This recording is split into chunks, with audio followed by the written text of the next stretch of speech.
Member for Lakeland. But not for middle-class oil and gas workers. 1.2 million barrels a day are flowing through new pipelines approved and built under Conservatives, which will be 2 million when Keystone XL is done. No tax dollars needed.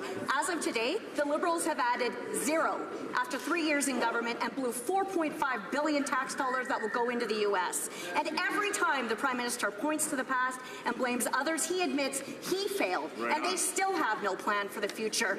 Their summer of failure is becoming their legacy of failure, and it's hurting the whole country.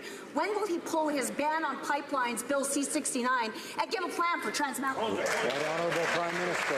Mr. Speaker, just to correct the record a little bit, as a government, we have expanded export capacity for the Alberta Clipper project. We approved the Nova Gas Pipeline, the Line 3 replacement project, the Arnold Apatite Mine, Wood Fibre LNG, the Ridley Island propane terminal. We are moving forward on getting projects done and getting them done the right way, which both respects Indigenous peoples and works in partnership with them. We are working to make sure that the environmental science and protection of our ecosystems is front of mind. We know that 10 years of failure by the Conservatives because of narrowing the scope of projects needs instead to restore confidence of Canadians. Honourable Member for Lakeland. And what about Trans Mountain? And for the last 2 years, they said over and over that their plan would have shovels in the ground by now. The Prime Minister himself said, quote, our government has completed the deepest consultations with rights holders ever on a major project in this country. He claimed their process brought in, quote, Indigenous communities, respects science, and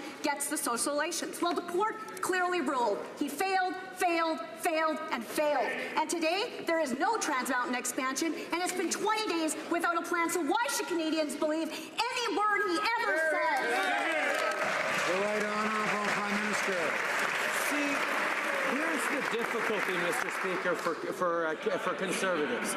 They've actually spent the past 3 years telling us we shouldn't be doing so much on the environment. We shouldn't be fretting about consultation with Indigenous peoples. We should just plow ahead like Stephen Harper did. Well, he didn't succeed in 10 years of trying to plow ahead. And what we've heard from the court recently was that it was good that we were doing consultations and working with Indigenous people. It's good that we were taking seriously the science, but we need to do a little more. That leaves the Conservatives on the wrong side of history, and we are going to do things the right way. Honourable